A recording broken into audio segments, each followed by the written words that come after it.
இன்னைக்கு மாதம் 1000 ரூபாய் அப்படிங்கிறது அரசாங்கம் கொடுக்குது இல்லையா? இதுக்கெல்லாம் முன்னோடியாக இருந்தவர்கள் அன்றைக்கு உமர் கத்தாபர்கள் இல்லாமல் அவர் அல்லாஹ்வுடைய பாதையில ஈமான் கொண்டு வந்தவர், அல்லாஹ்வுக்காக தியாகம் செய்தவர். அந்த தியாகத்தின் உச்சம்தான் அவர் பத்ருடைய போர்க்களத்தில் கலந்து கொண்டவர். இந்த ஆயத்தின் வழியாக அல்லாஹ் தஆலா மிஸ்தார் பின் அசாசா ரலியல்லாஹு அன்ஹு அவர்களுக்காக அல்லாஹ் பரிந்து பேசுகிறார். நல்ல மனிதராக இருந்தாரே, இப்படி ஆயிட்டாரே அப்படின்னு சமுதாயத்துல பேசப்படும் அல்லவா? இந்த மாதிரி எந்த பேச்சுக்களும் பத்ர் சஹாபாக்கள் விஷயத்தில் பேசப்படுவதை நான் விரும்பவில்லை அப்படின்னு அபூபக்கர் சித்திக் ரலியல்லாஹு அன்ஹு. எல்லாம் நிரம்பி வழிகிறது. இதுக்கு என்ன காரணம் தெரியுமா? எல்லா முஸ்லிம்களும் அவர்கள் கொடுக்க வேண்டிய சக்காத்துகளை முறையாக கொடுத்தார்கள். அது யார் யாருக்கு போய் சேர வேண்டுமோ அவர்களுக்கு முறையாக கொடுக்கப்பட்டது. பத்ரில் கலந்து கொண்ட அந்த சஹாபாக்கள் மூமின்களிலேயே ஆக மிகச் சிறந்தவர்கள் என்று சொன்னார்கள். பத்ருடைய போர்க்களத்தில் கலந்து கொண்ட எந்த மனிதரும் நிச்சயமாக நரகம் செல்ல மாட்டார் அப்படின்னு நபி ஸல்லல்லாஹு அலைஹி வஸல்லம் அவர்கள் சொன்னார். பத்ரில் கலந்து கொண்டவர் அது மட்டுமல்ல, பத்ரில் கலந்து கொண்டவர்களுடைய உண்மையான உள்ளத்தின் எண்ணம் என்பதை அல்லாஹ் நிச்சயம் அறிவார். சிறப்புகள் கொண்ட மகத்தான மா மனிதர்கள் தான் பத்ர் சஹாபாக்கள். அல்லாஹ் எனக்கு வாக்களிக்கிறான், அல்லாஹ் மன்னிப்பதை நீங்கள் விரும்ப மாட்டீர்களா அப்படின்னா மன்னிப்பு உங்களுக்கு நிச்சயம் ஒன்றுகிறான். பத்ர் சஹாபி, அதனால அவர்களுக்காக அல்லாஹ் பரிந்து பேசினான்.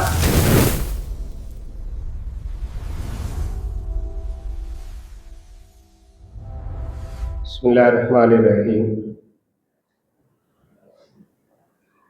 அல்ஹம்துலில்லாஹி ரப்பில் ஆலமீன். அல்லாஹும்ம ஸல்லி அலா சய்யிதினா வ நபியினா மௌலானா முஹம்மத்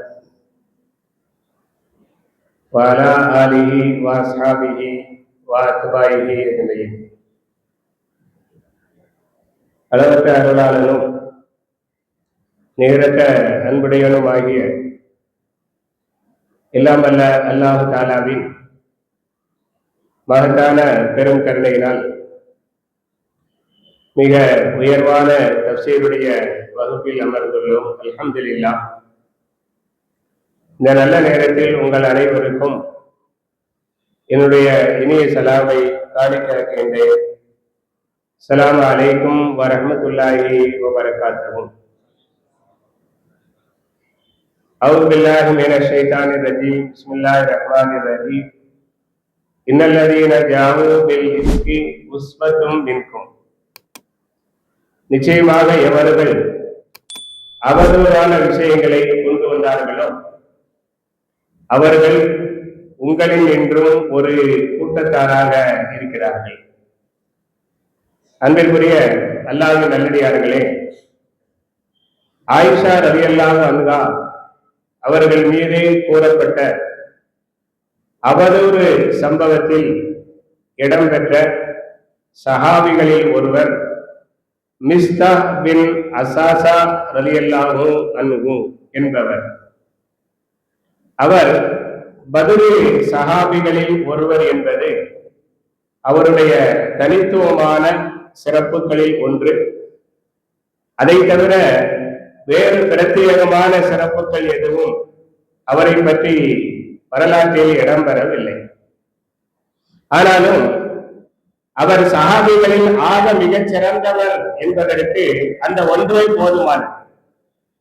பத்ருடைய யுத்தத்தில் அவர் கலந்து கொண்ட பத்ரியாக அந்த சஹாபியாக இருக்கிறார் என்பதே அவருடைய சிறப்பிற்கு போதுமான ஒன்றாக இருக்கிறது. ஏனென்றால் பத்ருடைய யுத்தத்தில் கலந்து கொண்ட 313 சஹாபாக்கள் எப்படிப்பட்டவர்கள் என்றால், அண்ணல் எம் பெருமானார் ஸல்லல்லாஹு அலைஹி வஸல்லம் அவர்களது வார்த்தையை மனதால் ஏற்றுக்கொண்டவர்கள், அல்லாஹ்வுடைய வாக்குறுதியை உள்ளத்தால் நம்பியவர்கள். அவர்கள் எப்படிப்பட்டவர், அந்த சஹாபாக்கள் எப்படிப்பட்டவர்கள் என்பதை அருள்வரையில் இடம்பெறுகின்ற ஒரு சம்பவத்தோடு சஹாபாக்கள் இணைத்து பேசுகின்றார்கள். தாலூத் என்ற மன்னரோடு சுமார் 70,000 வீரர்கள் அல்லாஹ்வுடைய பாதையில் போரிட்டு ஷாம் நாட்டை வெற்றி கொள்ள வேண்டும் என்பதற்காக அல்லாஹ்வுடைய கட்டளை பிரகாரம் புறப்பட்டு செல்கிறார்கள். அப்படி செல்கின்ற பொழுது இடையில் ஜோர்டான் என்ற ஒரு பெரும் நதி குறுக்கிடுகின்றது. அந்த நதியை அவர்கள் கடந்து செல்ல வேண்டும். அப்படி கடந்து செல்லும் பொழுது அல்லாஹ் அவர்களுக்கு ஒரு சோதனை வைக்கிறார். அந்த சோதனையை அந்த மன்னர், அந்த தாலூத் என்ற அந்த அரசர் சொல்லுகின்றார். எப்படி என்றால், அல்லாஹ் உங்களை இந்த நதியின் மூலமாக, இந்த ஆற்றின் மூலமாக சோதிக்கின்றார். ஆகவே உங்களில் யாரும் இந்த ஆற்று தண்ணீரை பருகக்கூடாது.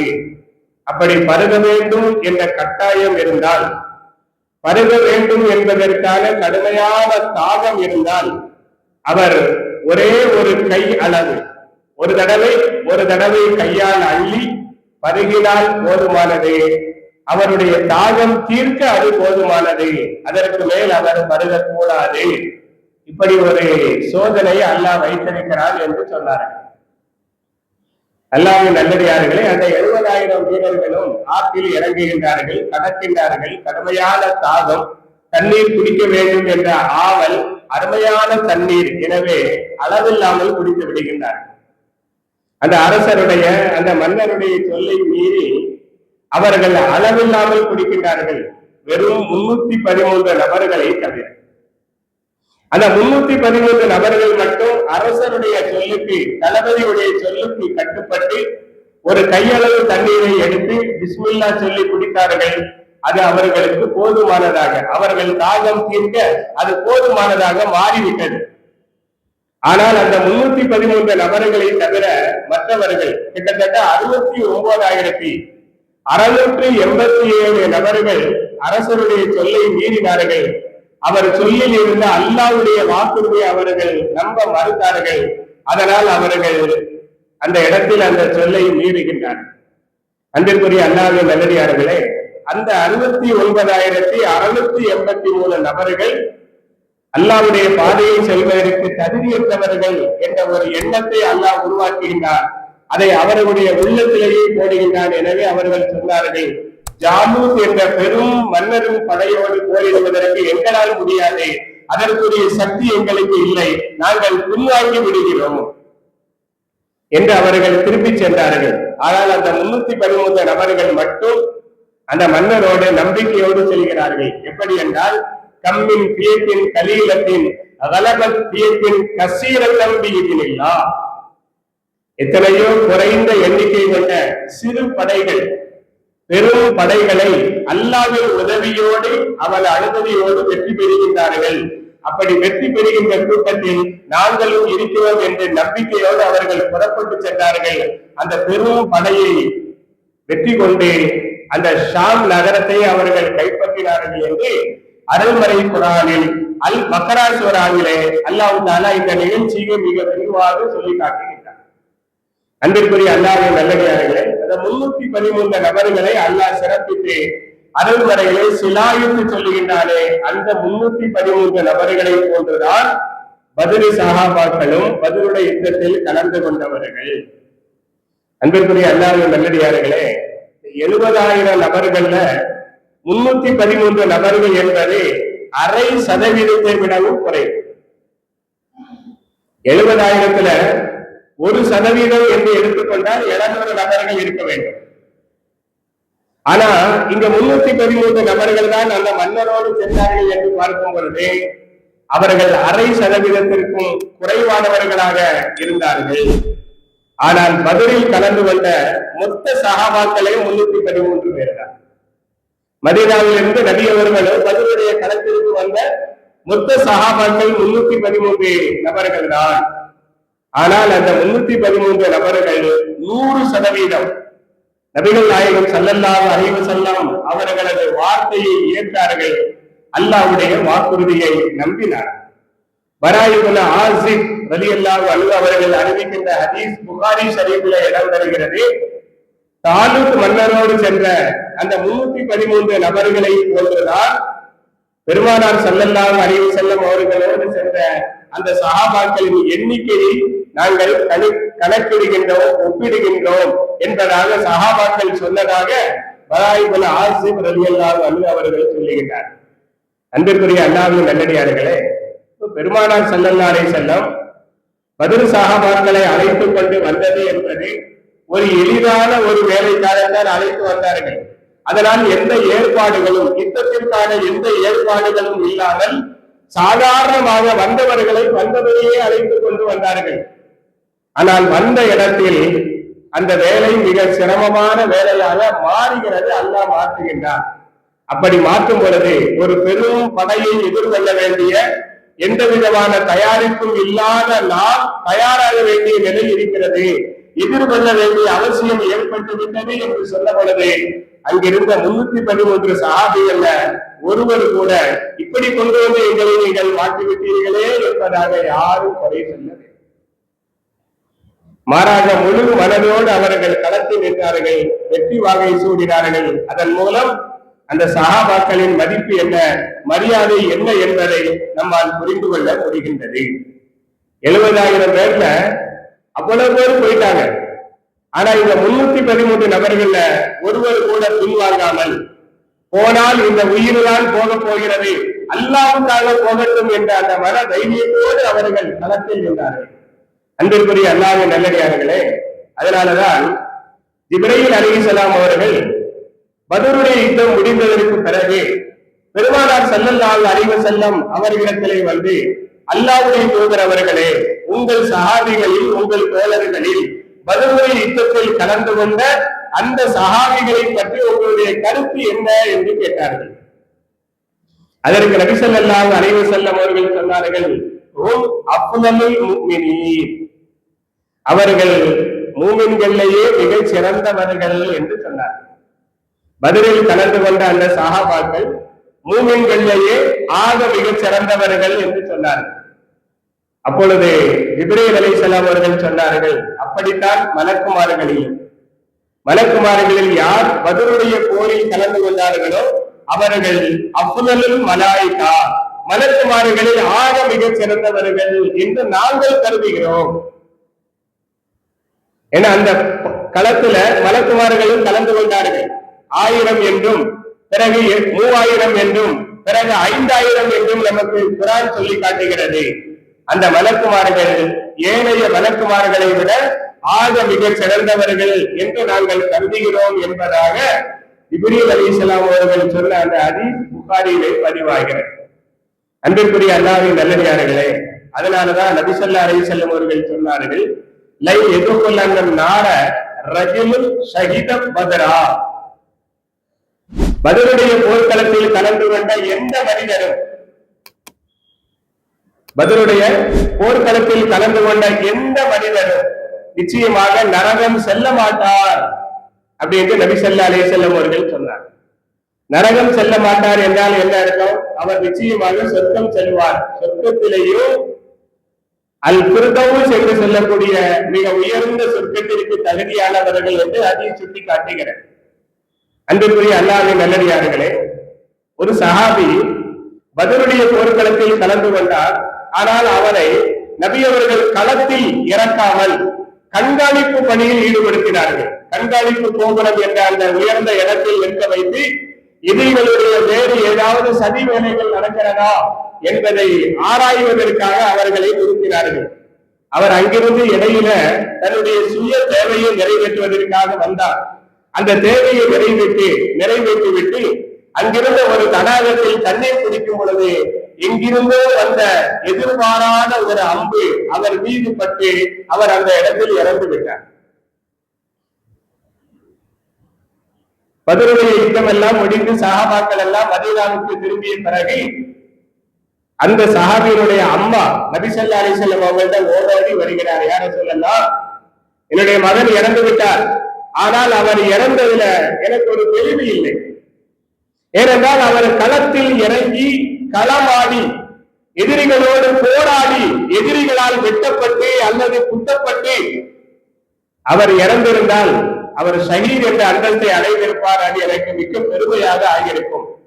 ஆனா களத்துக்குள்ள இறங்காமலேயே அவர் அதை விட்டு வெளியில் இருந்து அவர் அம்பால் அடித்து கொல்லப்பட்டிருக்கிறார் அப்படிங்கிற செய்தி எனக்கு சந்தேகத்தை தருகிறது. நீங்கள் சொல்லுங்கள், என் மகன் சொர்க்கத்தில் இருக்கிறாரா இல்லையா? அவர் சொர்க்கத்தில் இருக்கிறார் என்றால் நான் அதை பொறுமையோடு அந்த இழப்பை, அவருடைய இறப்பை நான் பொறுமையோடு எதிர்கொள்வேன். அப்படி இல்லை என்றால் இன்றைக்கு நான் அழுகை ஒப்பாரி வைப்பேன், அது வரலாறு பேசும் அழுகையாக மாறும் என்று அந்த பெண்மணி கூறினார். அப்ப நபி ஸல்லல்லாஹு அலைஹி வஸல்லம் அவர்கள் சொன்னார்கள், உங்கள் மகன் சொர்க்கத்தில் இருக்கிறார். அது சொர்க்கத்தில் என்றால் சாதாரண சொர்க்கத்தில் அல்ல, அல் ஃபிர்தௌஸ் என்று சொல்லக்கூடிய உயர்ந்த சொர்க்கத்தில் இருக்கிறார் என்று நபி ஸல்லல்லாஹு அலைஹி வஸல்லம் அவர்கள் அந்த பெண்மணிக்கு சுப செய்தி சொன்னார்கள். பத்ருடைய போர்க்களத்தில் கலந்து கொண்டவர், அவர் களத்தில் இறங்கி போராடினாலும் சரி, அல்லது மற்றவர்களை பாதுகாப்பதற்கான கண்காணிப்பு பணியில் ஈடுபட்டிருந்தாலும் சரி, எல்லாருமே களத்திற்கு வந்தவர்கள் தான், எல்லாருடைய அந்தஸ்தும் ஒன்றுதான் என்பதை பெருமானார் ஸல்லல்லாஹு அலைஹி வஸல்லம் அவர்கள் சுட்டிக்காட்டினார்கள் என்ற இந்த ஹதீஸை வைத்து பத்ரில் கலந்து கொண்ட எந்த சஹாபியும் நரகம் செல்ல மாட்டார், மாறாக சொர்க்கம் செல்வார். அந்த சொர்க்கத்திலேயும் ஜன்னத்துல் ஃபிர்தௌஸ் என்ற உயர்ந்த சொர்க்கத்தில் அவர் இருப்பார் என்று இந்த ஹதீஸின் வழியாக அறிஞர்கள் நமக்கு தெளிவுபடுத்துகின்றார். அன்பிற்குரிய அல்லாஹ்வின் நல்லடியார்களே, அது மட்டுமல்ல, ஹாத்திப் இப்னு அபீ புல்தஆ அப்படிங்கிற ஒரு சஹாபி, நபி அவர்கள் மக்கா வெற்றிக்காக புறப்படுவதற்காக ஆயத்த பணிகளை மேற்கொண்டார்கள். ஆனால் அதை அவர்கள் ரகசியமாக வைத்திருந்தார்கள். இறுதியாக நபி அவர்கள் மதீனாவில் இருந்து புறப்பட ஆரம்பித்ததும் அந்த செய்தியை ஒரு பெண்ணின் மூலமாக மிக விரைவு செய்தியாக மக்காவுடைய காபிர்களுக்கு அந்த சஹாபி தெரிவிக்கிறார். அதை அல்லாஹ் நபி அவர்களுக்கு அறிவிக்கிறார். நபி அவர்கள் சில சஹாபாக்களை அனுப்பி அந்த பெண்ணை இடையிலேயே தடுத்து நிறுத்தி அவளிடம் இருந்த அந்த ரகசிய செய்தியை பறித்துக் கொண்டு மதீனாவுக்கு வருகிறார்கள். வந்து பார்க்கும் பொழுது அந்த கடிதத்தை எழுதி அனுப்பியது ஹாத்திப் இப்னு அபீ புல்தஆ ரலியல்லாஹு அன்ஹு என்ற சஹாபி என்று தெரிய வருகிறது. நபி ஸல்லல்லாஹு அலைஹி வஸல்லம் எல்லா சஹாபாக்களுக்கும் முன்னால அவரை அழைத்து கேட்கிறார்கள், என்ன இது ஹாத்திபே, என்ன இது என்று கேட்கிறார்கள். அவர் மறுக்கவும் இல்லை, மறைக்கவும் இல்லை, ஒத்துக்கொள்கிறார், நான் தான் எழுதி அனுப்பினேன். ஆனால் நான் நயவஞ்சகத்தனமாக இதை நான் செய்யவில்லை, அல்லாஹ் ரசூலுக்கு எதிராக நடக்க வேண்டும் என்பதற்காக நான் செய்யவில்லை. ஒரு சிறிய சுய லாபம், என்னுடைய குடும்பம் அங்கே இருக்கிறது, இந்த செய்தியை நான் சொல்வதால் அவர்கள் ஒருபொழுதும் வெற்றி பெற முடியாது, நாம் ஒருபொழுதும் தோல்வி அடைய மாட்டோம் என்ற போதிலும் இந்த செய்தி அவர்களுக்கு ஒரு ஆறுதலாக இருக்கும், அதன் மூலமாக அவர்கள் என் குடும்பத்துக்கு ஆறுதலாக இருப்பார்கள் என்ற ஒரு ஆசையில நான் இந்த செய்தியை அனுப்பினேனே தவிர என்னுடைய நடவடிக்கையில நயவஞ்சகத்தனமோ துரோகமோ கிடையாது அப்படின்னு அவர் உண்மையை ஒத்துக்கொள்கிறார். அந்த நேரத்துல உமர் ரலியல்லாஹு அன்ஹு சற்று வேகப்பட்டு, அல்லாஹ்வுடைய தூதர் அவர்களே, எனக்கு அனுமதி கொடுங்க, அவர் தலையை நான் வெட்டி வீழ்த்துகிறேன், இவர் அல்லாஹ் ரசூலுக்கு துரோகம் செய்து விட்டார் அப்படின்னு சொன்னார். அப்ப நபி ஸல்லல்லாஹு அலைஹி வஸல்லம் உமர் ரலியல்லாஹு அன்ஹு அவர்களை பார்த்து சொன்னார்கள், உமரே, உங்களுக்கு தெரியுமா, இவர் பத்ரில் கலந்து கொண்டவர், இன்னமும் கது ஷஹீத பத்ரா, பத்ரில் கலந்து கொண்டவர். அது மட்டுமல்ல, பத்ரில் கலந்து கொண்டவர்களுடைய உண்மையான உள்ளத்தின் எண்ணம் என்பதை அல்லாஹ் நிச்சயம் அறிவார். ஆகையினால அவர் அல்லாஹ் ரசூலுக்கு துரோகம் செய்யவில்லை அப்படின்னு நபி ஸல்லல்லாஹு அலைஹி வஸல்லம் அவர்கள் உமர் ரலியல்லாஹுடைய கருத்தை மறுத்து பேசுகிறார்கள். அப்படி பேசும்போது அவர்கள் அழுத்தமாக சொன்ன வார்த்தை என்னன்னா, அவர் பத்ரில் கலந்து கொண்டவர், அவர் கொல்லப்படுவதற்கு தகுதி உள்ளவர் அல்ல, அவர்களது எந்த செயலும் துரோக செயலாக நிச்சயமாக இருக்காது அப்படின்ட்டு நபி ஸல்லல்லாஹு அலைஹி வஸல்லம் அந்த இடத்துல சான்று கொடுத்தார்கள் என்ற செய்தி புகாரி ஷரீஃபிலேயே இடம்பெறுகின்ற மிக பிரபலமான ஒரு செய்தி. அது மட்டுமல்ல, மற்றொரு சந்தர்ப்பத்தில் அந்த ஹாத்திப் ரலியல்லாஹு அன்ஹு அவர்களுடைய அடிமை வருகிறார். அவர் நபி ஸல்லல்லாஹு அலைஹி வஸல்லம் அவர்களிடத்திலே சொல்லுகிறார், அல்லாஹ்வுடைய தூதர் அவர்களே, என்னுடைய எஜமான் ஹாத்திப் ரலியல்லாஹு அன்ஹு என்னிடத்திலே சில கடுமையான முறையில் அவர் நடந்து கொள்கிறார், அதனால நான் சொல்ற அவர் நரகத்துக்கு தான் போவார், நான் சொல்கிறேன் நிச்சயமாக அவர் நரகத்திற்கு செல்வார் அப்படின்னு அந்த அடிமை சொன்னார். அப்ப நபி ஸல்லல்லாஹு அலைஹி சொன்னார்கள், கதத்த லா யதுகுலுஹா, நீ சொல்வது தவறு, நீ சொல்வது பொய்னா தவறு, அவர் ஒருபொழுதும் நரகம் செல்ல மாட்டார் அப்படி சொல்லிட்டு இன்னமும் ஷஹீத பதரா, அவர் பதிலில் கலந்து கொண்டவர், பதிலில் கலந்து கொண்டவர்கள் நரகம் செல்ல மாட்டார்கள் அப்படிங்கிறத நபி அவர்கள் அந்த இடத்தில் அழுத்தமாக பதிவு செய்கிறார். எனவே அவர்கள் பரிசுத்தமானவர்கள், கண்ணியம் நிறைந்தவர்கள் அப்படிங்கிறது உறுதி செய்யப்படுகிறது. அதனால அபூபக்கர் சித்திக் ரலியல்லாஹு அன்ஹு அவர்கள் கலீஃபாவாக பொறுப்பேற்ற பிறகு பல நாடுகள் வெற்றி கொள்ளப்பட்ட அந்த நேரத்துல பல மாகாணங்களுக்கு, பல மாவட்டங்களுக்கு, பல வட்டங்களுக்கு, பல நகரங்களுக்கு பொறுப்பாளர்களை, அதிகாரிகளை நியமிக்க வேண்டிய தேவை ஏற்பட்டது. அந்த எந்த பொறுப்பிலையும் பத்ர் சஹாபாக்கள் அவர்கள் நியமிக்கவே இல்லை. எல்லாரும் கேட்டாங்க, அவங்களுக்கு தானே முன்னுரிமை கொடுக்கணும், ஆனா நீங்க ஏன் அவங்களை நியமிக்கல அப்படின்னு கேட்கும் பொழுது, இந்த பொறுப்பினால், இந்த அதிகாரம் என்ற இந்த பொறுப்பினால், இந்த அரசாட்சி அப்படிங்கிற இந்த பொறுப்பினால் அவர்களை நான் மாசுபடுத்த விரும்பவில்லை அப்படின்னு சொன்னார். அவர்களுக்கு ஒரு உயர்ந்த அந்தஸ்தும் உயர்ந்த கண்ணியமும் இருக்கிறது. நான் மாநிலத்தினுடைய கவர்னராக, மாவட்டத்தின் கலெக்டராக, வட்டாரத்தின் தாசில்தாராக, நகராட்சியினுடைய ஆணையாளராக என்று பொறுப்புகளை கொடுத்து அவர்களை மாசுபடுத்த நான் விரும்பவில்லை என்றால், பொறுப்புகள் என்று வந்தால் அதுல சில பிரச்சனைகளும் வரும். அந்த பொறுப்பை தக்க வைப்பதற்காக சில பொய்யான விஷயங்களையும் முன்னால் சொன்னதை மறந்து பேச வேண்டிய நிலைகளும் உருவாகும். ஆகையால பதவி என்று வந்தால், அதிகாரம் என்று வந்தால், அது வருகின்ற வரை ஒரு வார்த்தை, அது வந்த பிறகு வேற வார்த்தை, அது வேற வாயு, இது நார வாயு என்று பேசக்கூடிய பல நிலைகள் நடப்பதை நாம் பார்க்கிறோம் அல்லவா? அதன் மூலமாக நல்ல மனிதராக இருந்தாரே, இப்படி ஆயிட்டாரே அப்படின்னு சமுதாயத்துல பேசப்படும் அல்லவா? இந்த மாதிரி எந்த பேச்சுக்களும் பத்ர் சஹாபாக்கள் விஷயத்தில் பேசப்படுவதை நான் விரும்பவில்லை அப்படின்னு அபூபக்கர் சித்திக் ரலியல்லாஹு அன்ஹு அவர்கள் குறிப்பிட்டு அந்த நியமிக்கப்படாமல் இருப்பதற்கான தெளிவான காரணம் இது என்று சொன்னார். உமர் பின் கத்தாப் ரலியல்லாஹு அன்ஹு அவர்களுடைய காலத்துல இஸ்லாம் விரிவடைந்து, பொருளாதாரம் வளர்ச்சி அடைந்து, மக்கள் தேவைகள் நிறைவேற்றப்பட்ட பிறகு பைத்துல் மாலில், கசானாவில் செல்வம் செழிப்பு நிரம்பி வழிகிறது என்ற காரணத்தினால் அந்த மக்களுக்கு அவர்கள் ஆண்டுக்கு ஒரு முறை உதவித்தொகை கொடுக்க முன் வந்தார்கள். ஆண்டுக்கு ஒரு முறை பைத்துல் மாலில் இருந்து அவர்களுக்கான உதவித்தொகை கொடுப்பதற்கு முன் வந்தார்கள். ஏனென்றால் எல்லாம் நிரம்பி வழிகிறது. என்ன காரணம் தெரியுமா? எல்லா முஸ்லிம்களும் அவர்கள் கொடுக்க வேண்டிய சக்காத்துகளை முறையாக கொடுத்தார்கள். அது யார் யாருக்கு போய் சேர வேண்டுமோ அவர்களுக்கு முறையாக கொடுக்கப்பட்டது. அதனால் ஏழைகள் ஜக்காத்தை பெறுவதற்கு தகுதி உடையவர்கள் இல்லை என்ற நிலைக்கு தன்னுடைய நாட்டை வளமான நாடாக மாற்றிய, தன் மக்களை வளமுள்ள மக்களாக மாற்றிய பெருமை உமர் பின் கத்தாப் ரலியல்லாஹு அன்ஹு அவர்களுக்கு உண்டு. ஆகையால் இருக்கிற பலத்தை எல்லாருக்கும் பங்கு வச்சு கொடுப்பதற்காக அவர்கள் உதவித்தொகைக்கு முன் வந்தார்கள். இன்னைக்கு மாதம் 1000 ரூபாய் அப்படிங்கிறது அரசாங்கம் கொடுத்தது இல்லையா? இதுக்கெல்லாம் முன்னோடியாக இருந்தவர்கள் அன்றைக்கு உமர் பின் கத்தாப் ரலியல்லாஹு அன்ஹு அவர்கள். அப்ப அந்த நேரத்துல எல்லாருக்கும் ஒரே மாதிரி கொடுக்கல. அவரவருடைய தியாகங்கள், அவரவருடைய தகுதிகளை பார்த்து அதற்கு முன்னுரிமை கொடுத்தார்கள். அப்படி முன்னுரிமை கொடுத்ததுல பத்ர் சஹாபாக்களுக்கு அவர்கள் ஆக மிகச்சிறந்த முன்னுரிமை கொடுத்தார்கள். அவர்களை ஒவ்வொருவருக்கும் வருடத்திற்கு ஒரு முறை 5000 திர்ஹங்களை அவர்கள் உதவித்தொகையாக வழங்கினார்கள். அந்த அளவுக்கு வேறு யாருக்கும் வழங்கப்படவில்லை என்று அவர்கள் சொல்லிவிட்டு, நான் பத்ர் சஹாபாக்களை எல்லோரை விட மிக முதன்மையானவர்களாக நான் உட்படுத்துவேன் அப்படின்னு உமர் பின் கத்தாப் ரலியல்லாஹு அன்ஹு அவர்கள் சொன்னார். அன்பிற்குரிய அல்லாஹ்வின் நல்லடியார்களே, இத்தகைய சிறப்புகள் கொண்ட மகத்தான மா மனிதர்கள் தான் பத்ர் சஹாபாக்கள்.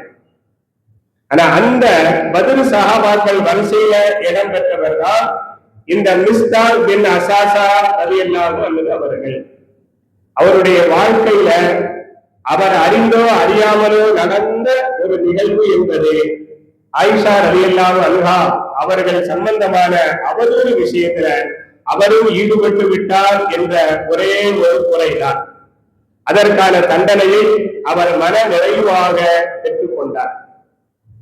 ஆனாலும் இந்த இடத்துல நாம் கவனிக்க வேண்டிய விஷயம் என்னவென்றால், அவர் அபூபக்கர் சித்திக் ரலியல்லாஹு அன்ஹு அவர்களுடைய சொந்தக்காரர், தாய் வழி உறவினர். அபூபக்கர் ரலியல்லாஹு அன்ஹு அவர்களுடைய ஒன்றுவிட்ட சின்னம்மா மகன் அப்படிங்கிற நெருங்கிய உறவில் இருக்கிறார். ஒரு ஏழை மனிதர், பொருளாதாரத்தில் பின்தங்கியவர் என்ற காரணத்தினால் அபூபக்கர் சித்திக் ரலியல்லாஹு அன்ஹு அவர்கள்தான் அவருக்கு தேவையான உதவிகளை மாதாந்திர உதவியாகவோ அல்லது அவ்வப்போது வழங்குகின்ற உதவியாகவோ அவர்கள் செய்து வந்தார்கள். தன் உறவை தான் ஆதரிக்க வேண்டும் அப்படிங்கிற அந்த காரணத்தினால அவங்க உதவி செய்து வந்தார்கள். அப்படிப்பட்ட ஒரு நிலையில அவர் ஆயிஷா ரலியல்லாஹு அன்ஹா அவர்களுக்கு எதிராக பேசியது ஒரு நியாயமான ஒரு செயலாக கருத முடியுமா அப்படின்னா நிச்சயமாக கிடையாது. அதனாலதான் அவருடைய தாயாருக்கு அந்த செயல் பிடிக்கல. நாம் இந்த நிகழ்ச்சியுடைய ஆரம்பத்தில் சொன்னோம், ஆயிஷா ரலியல்லாஹு அன்ஹாவோடு அவர்கள் இரவில் சுய தேவைக்காக செல்லும் பொழுது கால் இடறி கீழே விழுந்தார்கள். அப்படி விழும் பொழுது இன்னா லில்லாஹி வ இன்னா இலைஹி ராஜிஊன் அப்படின்னு சொல்லணும், அல்லது யா அல்லாஹ் என்னை காப்பாத்துன்னு சொல்லணும், அடடா நான் தவறி விழுந்துட்டேன்னு சொல்லணும். ஆனா அந்த அம்மா என்ன சொன்னாங்க தெரியுமா? மிஸ்தா, என்னுடைய மகன் மிஸ்தா நாசமா போல அப்படின்னு சொன்னாங்க. அப்பதான் ஆயிஷா ரலியல்லாஹு அன்ஹா அவங்களுக்கு அது வரைக்கும் என்ன நடந்தது தெரியாது. அவங்க அதிர்ச்சி அடைந்து அந்த அம்மாவை பார்த்து, சொந்தக்காரங்க இல்லையா, அந்த அம்மாவை பார்த்து, ஏமா என்னம்மா நீ சொல்லுத, முதல்ல மிஸ்தா உன் மகன், ஒரு பெத்த தாய் தன்னுடைய மகனை பார்த்து நாசமா போகட்டும் என்று சொல்வாரா அப்படின்னு சொல்லிட்டு அடுத்த நாள் அவர் யார் தெரியுமா? இன்னும் கரு சகித பகரா, பதிலில் கலந்து கொண்டவருமா, அவரை போய் நீ இப்படி சொல்லுவேன் உடனே இந்த அம்மா சொன்னாங்களா, உனக்கு இன்னுமா விவரம் தெரியாம இருக்க, அவன் என்ன செஞ்சான் தெரியுமா அப்படின்னு சொல்லிட்டு உன்னை அவனும் சொன்னவர்களில் அவனும் ஒருவர் நாங்க. அப்பதான் ஆயிஷா ரலியல்லாஹு அன்ஹாவுக்கு தெரியுது நம்மளை யாரோ அவதூறு சொல்லியிருக்காங்க அப்படின்னு. அதுக்கு பிறகுதான் அந்த விவரத்தை அவர்கள் முழுமையாக தெரிந்து கொள்ள முற்பட்டார்கள் என்று நாம ஆரம்பத்தில் சொன்னோம். அப்ப அந்த அம்மாவுக்கு பிடிக்கல தன் மகனுடைய செயல். ஏன்? எந்த ஒரு மூமினும் இந்த செயலை செய்யக்கூடாது, அதுல குறிப்பாக நாம் செய்யக்கூடாது. ஏனென்றால் நாம் உண்ட வீட்டுக்கு துரோகம் செய்ததாக மாறிவிட்டது. அபூபக்கருடைய உதவியில வாழ்ந்து கொண்டிருக்கிறோம். அவருக்கு எதிராக, அவர் மகளுக்கு எதிராக நாம் இப்படி செய்தால் அது என்ன ஆகும்? அது நியாயமானதா அப்படின்னு அந்த அம்மா நினைச்சார்கள். அதனால தன் மனதில் இருந்த ஆற்றாமையை, தன்னுடைய மன வருத்தத்தை வெளிப்படுத்துவதற்காக மிஸ்தா, அந்த மிஸ்தா நாசமா போட்டோம் அப்படின்னு சொன்னாங்க. அந்த அம்மாவுமே அப்படி இருந்தா, அந்த நன்றியின் உணர்வு அப்படி வெளிப்பட்டால், பெத்த தகப்பன் அபூபக்கர் சித்திக் ரலியல்லாஹு அன்ஹு அவர்களுக்கு அந்த மனிதனுடைய செயல் எப்படிப்பட்ட மன காயத்தை உண்டாக்கி இருக்கும், அவர்களின் இதயத்தை எப்படி அதை காயப்படுத்தி இருக்கும், ரணப்படுத்தி இருக்கும் என்பதை நாம் புரிந்து கொள்ள முடிகிறது. அப்படி ரணமாகி அபூபக்கர் ரலியல்லாஹு அன்ஹு அவர்கள் ஒரு யதார்த்தமான மனிதனுடைய நிலையிலே அவர்கள் என்ன சொன்னார்கள் என்று சொன்னால், அல்லாஹ் மீது சத்தியமாக இனி நான் மிஸ்தாவிற்கு எந்த உதவியும் செய்ய மாட்டேன், இது சத்தியம் என்று சொல்லி உதவியை நிறுத்திவிட்டார். இந்த சம்பவத்தை, இந்த விஷயத்தை யாரு கேட்டாலும் நீங்க செஞ்சது சரிதாங்கன்னு சொல்லுவாங்க. அப்படித்தானே அப்படிதான் செய்யணும். நானே உங்கள்ட்ட சொல்ல நினைச்சேன், நீங்களே அதை செஞ்சுட்டு நீங்க செஞ்சது சரிதான் என்று 100% எல்லாருமே அபூபக்கர் சித்திக் ரலியல்லாஹு அன்ஹு அவர்களுடைய செயல் சரிதான், அவருக்குதான் நாம கொடுக்கணும், கொடுக்கூடாது, நிப்பாட்டது சரிதான், நானே உங்கள்ட்ட அப்படிதான் சொல்ல நினைச்சேன் எல்லாரும் சரி காண்பதற்காக முன் வருவார்கள். ஆனால் அந்த இயல்பான நிலைக்கு மாற்றமாக அல்லாஹ் தஆலா எப்படி வருகிறான் என்று சொன்னால், என்னுடைய மகளை அவர் கூறு சொன்ன விஷயத்தில் அவர் இடம் பெற்றார், என் உறவினர், அவர் உறவு என்று பார்க்கவில்லை, என் உதவியை பெறக்கூடியவர், அதற்கு கூட நன்றி விசுவாசமாக இருக்கவில்லை. ஆகவே இனிமேல் அவருக்கு நான் உதவி செய்ய மாட்டேன். இது இயல்பான ஒன்றுதான், எல்லா மனிதனுடைய குணமும் அப்படித்தான் இருக்க முடியும். ஆனா அல்லாஹ் தஆலா அந்த இடத்துல அபூபக்கர் சித்திக் ரலியல்லாஹு அன்ஹு அவர்கள் சம்பந்தமாக, அந்த மிஸ்தா ரலியல்லாஹு சம்பந்தமாக ஆயத்தை இறக்குகிறார்.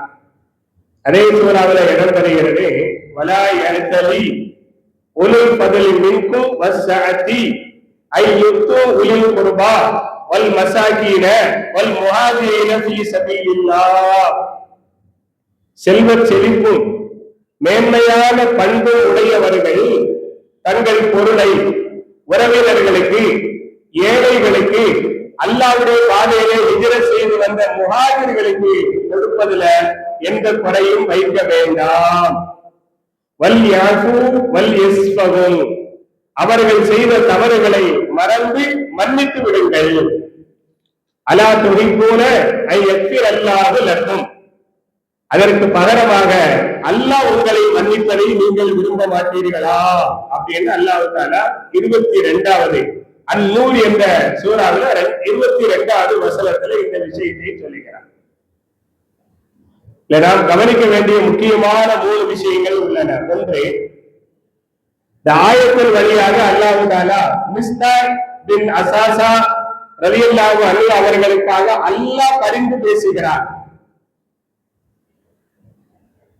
மிஸ்தாஹ் பின் அசாசா ரலியல்லாஹு அன்ஹு அவர்களுக்காக அல்லாஹ் பரிந்து பேசுகிறார். எப்படி என்றால், அபூபக்கரே, அவர் செயலுக்கு அவர் தண்டனை பெற்று விட்டார், அந்த தண்டனையே போதும், அதற்கு மேல் நீங்களும் அவரை தண்டிக்க வேண்டுமா? அவர் செயலுக்கு அவர் தண்டனை பெற்று விட்டார், அதுவே போதும், அதற்கு மேலும் தாங்கள் அவரை தண்டிக்க வேண்டுமா? வேண்டாமே அப்படின்னு அல்லாஹ் பரிந்து பேசுவதை போல இருக்கு. நீங்கள் வளமையாக செய்கின்ற அந்த உதவிய எவ்வித குறையும் இல்லாமல் நீங்கள் செய்து வரலாமே அப்படின்னு அல்லாஹ் வேண்டுகோள் வைப்பதை போன்று இருக்கிறது. என்ன காரணம்? அதுக்கு அல்லாஹ் காரணம் சொல்லுகிறான். 3 காரணம் சொல்றான். முதல்ல அவர் உங்களுடைய உறவினர், உங்கள் சொந்தக்காரர். உறவை ஆதரிப்பதுல நாம் முன்னோடியாக இருக்க வேண்டும். அவர்கள் நம்மை ஆதரிக்க மறுத்தாலும், சஹாபாக்கள் கேட்டாங்க, நாங்கள் எங்களுடைய உறவுகளோடு இணங்கி செல்ல விரும்புகிறோம், ஆனா அவர்கள் எங்களை இணைத்துக் கொள்ள விரும்பவில்லை, நாங்கள் என்ன செய்வது? அவர்கள் இணைத்துக் கொள்ளவில்லை என்றாலும் நீங்கள் இணங்கி செல்லுங்கள் என்று நபி அவர்கள் நம்ம கட்டளை இடுகிறார். நாம கூப்பிடுறோம், வீடு தேடி சென்று கல்யாணத்துக்கு வாங்க, மற்ற காரியங்களுக்கு வாங்கன்னு கூப்பிடுறோம். ஆனா அவங்க நம்மளை எதுக்குமே கூப்பிடுறது இல்ல. பரவாயில்ல, அவங்க அப்படி இருக்கட்டும், ஆனால் நாம் இப்படித்தான் இருப்போம், நாம் எந்த வகையிலும் அந்த உறவை துண்டித்தவராக ஆகக்கூடாது என்று நமக்கு அறிவுரை சொல்லப்படுகிறது. அதுல அல்லாஹ் தஆலா இங்கே குறிப்பிடுகிறார், உங்க சொந்தக்காரர். இந்த ஆயத்தை எல்லாருக்கும் பொதுவாக அல்லாஹ் பண்பையை சொல்கிறார் என்றாலும் இந்த சம்பவத்தின் பின்னணியில இறங்குறதுனால நாம் அவர்களை முன்வைத்து பேசுகிறோம். 2வது, அவர் உதவி பெறுவதற்கு தகுதி உள்ள ஒரு மிஸ்கீன், ஏழை. ஏதோ ஒரு மிஸ்கீனுக்கு நாம உதவி செய்யணும், இவருக்கு செய்யலாம, என்ன உறவினர் உதவிக்கு தகுதி பெறக்கூடிய மிஸ்கீன். இது 2வது காரணம். 3வது, இந்த 2ஐயும் தாண்டி அல்லாஹ்வுடைய பாதையில அல்லாஹ்வின் மார்க்கத்தை ஏற்றி ஹிஜ்ரத் செய்து வந்த ஒரு முஹாஜிர். முஹாஜிர் சஹாபாக்கள் உதவிக்கு தகுதி உடையவர்கள். ஆகையினால அவர் அல்லாஹ்வுடைய பாதையில ஈமான் கொண்டு வந்தவர், அல்லாஹ்வுக்காக தியாகம் செய்தவர். அந்த தியாகத்தின் உச்சம்தான் அவர் பத்ருடைய போர்க்களத்தில் கலந்து கொண்டவர். அதனால மறப்போம் மன்னிப்போம் என்று தாங்கள் செயல்படலாமே என்று அல்லாஹ் தஆலா அந்த மிஸ்தாஹ் இப்னு அஸாஸா ரலியல்லாஹு அன்ஹு சார்பாக அபூபக்கர் சித்திக் ரலியல்லாஹு அன்ஹு அவர்களிடத்திலே வந்து பரிந்துரையை நேரடியாக பேசுகிறார். அவர்களுக்காக அல்லாஹ் பேசுகிறான் அப்படிங்கிறத நம்ம புரிந்து கொள்ள முடிகிறது. இது ஏன் அவருக்கு இவ்வளவு பேசணும் அப்படின்னா, அவர் ஒரு பத்ரி, பத்ர் களத்தில் கலந்து கொண்ட ஒரு பத்ர் சஹாபி அப்படிங்கிறதா மெயின் காரணம் என்று அறிஞர்கள் குறிப்பிடுவது ஒரு. 2வது விஷயம் என்னன்னா, அல்லாஹ் அந்த ஆயத்தின் முடிவுல கேட்கிறார், அலா துஹிப்பூன ஐ யக்ஃபிர் அல்லாஹு லக்கும், அல்லாஹ் உங்களை மன்னிப்பதை நீங்கள் விரும்ப மாட்டீர்களா அப்படின்னு அல்லாஹ் கேட்கிறான். அப்ப என்ன அர்த்தம்? அல்லாஹ்வுடைய மன்னிப்புக்காக வேண்டி நீங்கள் அவரை மன்னித்து அவருக்கான உதவியை நீங்கள் வழங்கலாமே. அப்ப அல்லாஹ் என்ன சொல்றான், நீங்க அவரை மன்னிச்சிருங்க, அவருடைய அந்த தவறை நீங்கள் மறந்து விடுங்க, அதுக்கு பகரமாக நான் உங்களை மன்னிக்கிறேன். அல்லாஹு அக்பர், சுபஹான் அல்லாஹ். யாருக்கு கிடைக்கும் இந்த பாக்கியம்? சஹாபாக்கள்லயே அதிக விவரம் உள்ளவர்கள் அபூபக்கர் சித்திக் ரலியல்லாஹு அன்ஹு. ஆயினமுலா, எங்கள் எல்லோரையும் விட அதிக விவரம் உள்ளவர்கள் அபூபக்கர் சித்திக் ரலியல்லாஹு அன்ஹு. அவங்களுக்கு இந்த ஆயத்தினுடைய உண்மை உடனே விளக்கிய உடனே அவங்க என்ன செஞ்சாங்க அப்படின்னு கேட்டா, வல்லாஹி இன்னில் மதிப்பு அல்லாஹு லீ, அல்லாஹ் என்னை மன்னிப்பதை நிச்சயமாக நான் விரும்புவேன் அப்படின்னு சொல்லிட்டு அவங்க சத்தியம் பண்ணாங்க பாருங்க. அந்த சத்தியத்தை முடித்து விட்டாங்க. அல்லாஹ் மீது ஆணையாக நான் இனி செலவழிக்க மாட்டேன் அப்படின்னு சொன்ன அந்த சத்தியத்தை அவர்கள் முடித்து விட்டார்கள். ஒரு சத்தியத்தை செய்யலாம், ஆனா அந்த சத்தியத்தை ஒரு நல்ல விஷயத்துக்காக வேண்டி நாம செஞ்சிருந்தா அதை பாதுகாக்கணும். ஆனா அது நல்ல விஷயத்துக்கு மாற்றமாக இருந்தா, நான் உதவி செஞ்சு வந்ததை இது செய்ய மாட்டேங்கிறது நல்ல விஷயம் இல்லை. அப்ப அதை நாம முறிக்கணும். முறிச்சுட்டா அதுக்கு பரிகாரம் செய்யணும். சத்தியத்தை முறித்தால் 10 ஏழைகளுக்கு உணவளிக்க வேண்டும், அல்லது 10 ஏழைகளுக்கு உடை வழங்க வேண்டும், அல்லது ஒரு அடிமை உரிமையிட வேண்டும். இந்த 3இல் ஒன்றை செய்ய முடியவில்லை என்றால் 3 நோன்பு வைக்க வேண்டும் அப்படின்னு ஆயத்து நமக்கு, குர்ஆன் நமக்கு விளக்கம் சொல்லுது. அபூபக்கர் சித்திக் ரலியல்லாஹு அன்ஹு சத்தியத்தை முறித்தார்கள். முறித்துவிட்டு அதற்கு பரிகாரம் செய்தார்கள். பிறகு அந்த சஹாபிக்கு செய்ய வேண்டிய உதவிகளை செய்தார்கள். எப்படி செய்தார்கள் என்றால், ஏற்கனவே கொடுத்ததை விட கூடுதலாக கொடுத்தார். மாசம் 1000 ரூபாய் கொடுத்துக்கிட்டு இருந்தா அவருக்கு 2000 கொடுத்தாங்க. கொடுத்துட்டு இனி ஒரு பொழுதும் இந்த உதவியை நான் நிறுத்த மாட்டேன் அப்படின்னு சொன்னார். காரணம் என்னன்னா, அல்லாஹ் எனக்கு வாக்களிக்கிறான். அல்லாஹ் மன்னிப்பதை நீங்கள் விரும்ப மாட்டீர்களா அப்படின்னா, மன்னிப்பு உங்களுக்கு நிச்சயம் உண்டுங்கிறான். எக்கிற லக்கல்லாகுமா தக்கத்தவர் மின் நம்பிக்கைவமா தாக்கற என்று நபியவர்களுக்கு அல்லாஹ் நேரடியாக சொன்னதை போல, உங்கள் முன்பின் பாவங்கள் மன்னிக்கப்படும் என்று அல்லாஹ் நேரடியாக சொன்னதை போல, இந்த ஆயத்தின் வழியாக அல்லாஹ் அபூபக்கர் சித்திக் ரலியல்லாஹு அன்ஹு அவர்களுக்கும் நேரடியாக சொல்கிறான். அதனால் அப்துல்லாஹ் இப்னு முபாரக் ரஹ்மத்துல்லாஹி அலைஹி சொன்னார்கள், ஆதிஹி அர்ஜா ஆயத்தின் ஃபீ கிதாபில்லாஹ், அபூபக்கருடைய மாண்புகளை பேசுகின்ற ஏராளமான ஆயத்துக்கள் குர்ஆனில் உள்ளன. 1 2 இல்ல, ஏராளமான ஆயத்துக்கள் உள்ளன. அந்த ஆயத்துக்களிலேயே அபூபக்கர் சித்திக் ரலியல்லாஹு அன்ஹு நாளை மறுமையில் வெற்றி பெறுவதற்காக அதிக நம்பிக்கை தரக்கூடிய ஆயத்தாக இந்த ஆயத்து இருக்கிறது என்று பேரறிஞர் அப்துல்லாஹ் பின் முபாரக் ரஹ்மத்துல்லாஹி அலைஹி அவர்கள் சொன்னதாக அஹ்காமுல் குர்ஆன் என்ற தஃசீரிலே பதிவு செய்யப்படுகிறது. இரண்டாவது விஷயம், அல்லாஹ்வுடைய கட்டளைக்கு எப்படி கட்டுப்படுகிறார்கள், மறப்போம் மன்னிப்போம் அப்படிங்கிற அந்த விஷயத்துக்கு எப்படி முக்கியத்துவம் கொடுக்கிறார்கள் அப்படின்னு அவங்க வர. நாமெல்லாம் சில சமயம் என்ன சொல்லுவாங்க, வேண்டாம்பா உங்க அத்தாவே அப்படிதான் சொன்னாங்க, அத்தா சொன்னா என்னங்க அப்படின்னு நம்ம அந்த வார்த்தையை மீறுவோம். அப்படியா, அத்தா சொல்லிட்டாங்களா, அப்ப அவங்க சொன்னா சரியா தான் இருக்கும் அப்படிங்கிற இடத்துக்கு நாம உடனே வர முடியாது, வர மாட்டோம். எங்க அப்பா சொன்னாரு, எங்க அத்தா சொன்னாருன்னா இருக்கட்டுமே, அத்தாவே சொல்லட்டுமே அப்படின்னு மீறுகின்ற உணர்வு தான் நமக்கு வரும். ஆனால் இங்கே மீறாமல் அல்லாஹ் சொல்லிவிட்டான் அப்படின்ற உடனே சரண்டர் ஆயிட்டாங்க. அல்லாஹ் தானுக்கு நமக்கு எல்லாம். அப்ப எந்த அளவுக்கு அவர்கள் பண்பட்டார்கள் அப்படிங்கிறத விளங்க முடிகிறது. 3வது விஷயம் என்னன்னா, அந்த ஆயத்துல அபூபக்கர் சித்திக் ரலியல்லாஹு அன்ஹு அவர்கள் குறித்து அல்லாஹ் பயன்படுத்திய வார்த்தை, அல்லாஹ் நினைச்சா இப்படி சொல்லியிருக்கலாம், வலா யதலில் முஃமினூன், மூமின்கள் குறை வைக்க வேண்டாம் அப்படின்னு சொல்லியிருக்கலாம். அப்படி சொல்லி இருந்தா அது ஒரு சாதாரணமான ஒரு செய்தி. ஆனா அல்லாஹ் பயன்படுத்திய வார்த்தை என்னன்னா, வலா யதலி உலுல் ஃபضலி. ஃபضல் அப்படின்னா மேன்மைன்னு அர்த்தம், சிறப்பு, மேன்மை, சங்கை, மரியாதை அப்படின்னு அர்த்தம். மிக கண்ணியமாக நடந்து கொள்ளக்கூடியவர்கள், நம்ம சாதாரணமா சொல்றதா மேன்மக்கள், மேன்மக்களாக இருப்பவர்கள் அப்படின்னு சொல்லி அல்லாஹ் தஆலா அபூபக்கர் சித்திக் ரலியல்லாஹு அன்ஹு அவர்களை அழைக்கிறான். இமாம் குர்துபி ரஹ்மத்துல்லாஹி அலைஹி தங்கள் தஃசீரிலே பதிவு செய்யும் பொழுது, அபூபக்கர் சித்திக் ரலியல்லாஹு அன்ஹு அவர்களுடைய அசல் பெயர், அவருடைய பெற்றோர் வைத்த பெயர் அப்துல் காபா, காபாவின் அடிமை அப்படின்னு வச்சாங்க. அவர் இஸ்லாத்தை ஏற்றுக்கொண்டது நபி ஸல்லல்லாஹு அலைஹி வஸல்லம் அப்துல்லா, அல்லாஹ்வின் அடியான் அப்படின்னு அந்த பெயரை மாத்தினாங்க. அவருடைய அசல் பெயர் அப்துல் காபா, நபி அவர்களால் மாற்றப்பட்ட பெயர் அப்துல்லா. அதுக்கு பிறகு நபி அவர்கள் அபூபக்கர் அப்படிங்கிற ஒரு சிறப்பு பெயரை கொடுக்கிறாங்க. அபூ பக்கர் அப்படின்னா அபூ பக்ரின் என்றால் கன்னி பெண்ணின் தந்தை. நபி அவர்கள் திருமணம் முடித்த 11 மனைவிமார்கள் ஆயிஷா ரலியல்லாஹு அன்ஹா மட்டுமே கன்னி பெண் என்பதால் அதை அடையாளம் காட்டக்கூடிய வகையில அபூ பக்ரின் அப்படின்னு நபி அவர்கள் சிறப்பு பெயர்கள் கொடுத்தார்கள். மேராஜுடைய சம்பவத்தை அன்றைக்கு மக்கமா நகரமே நம்ப மறுத்த பொழுது அபூபக்கர் சித்தீக் ரலியல்லாஹு அன்ஹு அவர்கள் அதை நம்பினார்கள். சொன்னது யார்? பெருமானார் என்று சொன்னால் அது உண்மைதான், நான் நம்புவேன் அப்படின்னா. அந்த நேரத்தில் அவர்களுக்கு சித்தீக் அப்படின்னு ஒரு சிறப்பு பெயர் கொடுத்தார்கள்.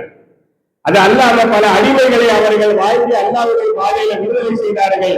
அத்தீகுல்லா, அல்லாஹ்வால் நரகத்தில் இருந்து விடுதலை செய்யப்பட்டவர் அப்படின்னு சிறப்பு பெயர் கொடுத்தார். இப்படி ஏகப்பட்ட சிறப்பு பெயர்கள் இருந்தாலும் அதில் ஆக மிகச் சிறந்த சிறப்பு பெயர் என்பது உலுல் ஃபதுல், அல்லாஹ் சொன்ன இந்த சிறப்பு பெயர் என்று குறிப்பிடுகிறார். மேன் மக்கள். அபூபக்கர் சித்தீக் ரலியல்லாஹு அன்ஹு அவர்களுக்கு அல்லாஹ் பயன்படுத்திய அந்த வார்த்தை அன்பிற்குரிய அல்லாஹ்வின் நல்லடியார்களே. அப்ப இதுல அவர்களுடைய உயர்ந்த பண்பும் மரியாதையும் நமக்கு வெளிப்படுகிறது. ஒரு நாள் நபி ஸல்லல்லாஹு அலைஹி வஸல்லம் சஹாபாக்களோடு அமர்ந்திருக்கின்ற அந்த சபை முழுவதும் நிரம்பி வழிகிறது. நபி அவர்களுடைய வலது பக்கத்தில் அபூபக்கர் சித்தீக் ரலியல்லாஹு அன்ஹு இருக்கிறாங்க. எங்கேயுமே இடம் இல்லை, அன்னைக்கு எல்லாம் ஃபுல் ஆயிடுச்சு. திடீரென்று அந்த சபைக்கு அப்பாஸ் ரலியல்லாஹு அன்ஹு வராங்க, நபியுடைய சச்சா. அவங்க வந்து வாசல்ல நின்று பாக்குறாங்க, சுத்து முத்துக்கும் எங்கேயாவது உட்கார்றதுக்கு இடம் இருக்கான்னு பார்த்தா எங்கேயும் இடம் இல்லை. அப்ப என்ன செய்வது, அங்கே உட்கார்ந்துடலாமா அப்படின்னு யோசிக்கும் பொழுது அவரை அபூபக்கர் சித்தீக் ரலியல்லாஹு அன்ஹு பார்த்து விட்டார்கள். பார்த்ததும் நபி அவர்களை விட்டு கொஞ்சம் விலகி தள்ளி அமர்ந்து விட்டு அப்பாஸ் ரலியல்லாஹு அன்ஹு அவர்களை பார்த்து, ஆகுதா யா அப்பாஸ், இங்க வாங்க, இங்க வந்து உட்காருங்க அப்படின்னு அவங்களை கூப்பிட்டு நபி அவர்களுக்கும் தனக்கும் மத்தியில அவர்களை உட்கார வைத்தார்கள். இதை கவனித்த பெருமானார் ஸல்லல்லாஹு அலைஹி வஸல்லம், இந்த சபையில் என்னுடைய சச்சா நபியுடைய குடும்பத்தார்கள், அதுல வைத்து என்ற அந்த குடும்பத்துக்கு நாம மரியாதை செய்வதற்கு கடமைப்பட்டிருக்கோம். அந்த கடமையை அபூபக்கர் சித்தீக் ரலியல்லாஹு அன்ஹு நிறைவேற்றுகிறார்கள். ஆனா அந்த சபையில் இருந்த யாருக்கும் அந்த எண்ணம் வரல. அப்ப நபி ஸல்லல்லாஹு அலைஹி வஸல்லம் சில விஷயங்கள் சிலருக்கு இயல்பாகவே அடையும்.